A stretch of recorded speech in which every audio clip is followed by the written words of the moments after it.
Oh wait, I have to introduce myself. Yes.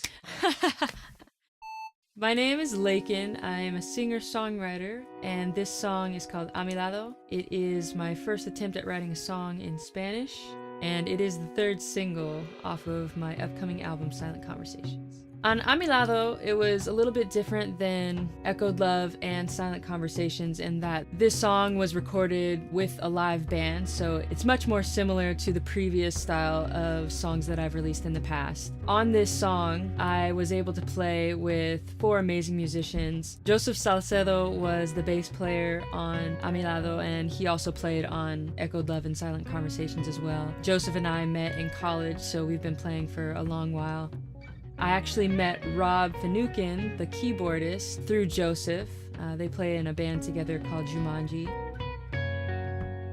And so I wanted to recruit Rob on the song as well. Max McVitie is playing the drums on this song. I met Max through another guitar player named Zachary Ross, who linked us together to play some gigs around Long Beach, and he's been playing with me off and on ever since. And lastly, Luke Thomas played guitar on this song. I actually met Luke also through Joseph, and all 5 of us ended up playing a gig together in Corona maybe a few years ago. And the first version that I have recorded of this song is actually the rehearsal version, the very first time we ran through the song all the way through. And I loved it so much. It made me feel so warm and just hit the tone of the song. So I wanted to bring all those guys back to kind of recreate that moment.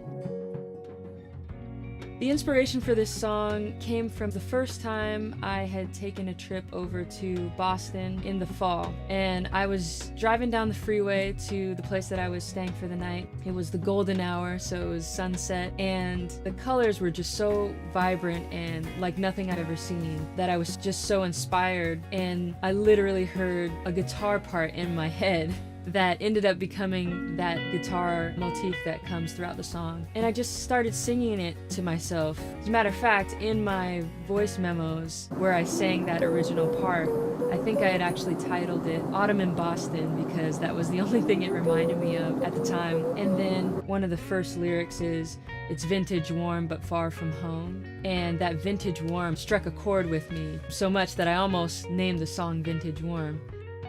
This song is kind of about how difficult it is sometimes to be grounded when you're traveling in a profession like mine. I left early that morning and got there later in the day as the sun was setting. So I left before the sun came up and I got there as the sun was going down, and I was just thinking about the struggle between home as a place versus home as a space.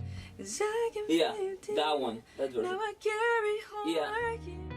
I think people will relate to this song simply because everyone's had a time where they've been away from loved ones, been away from home, and sometimes you just need a little reminder that as long as you have love, you can carry home with you wherever you go.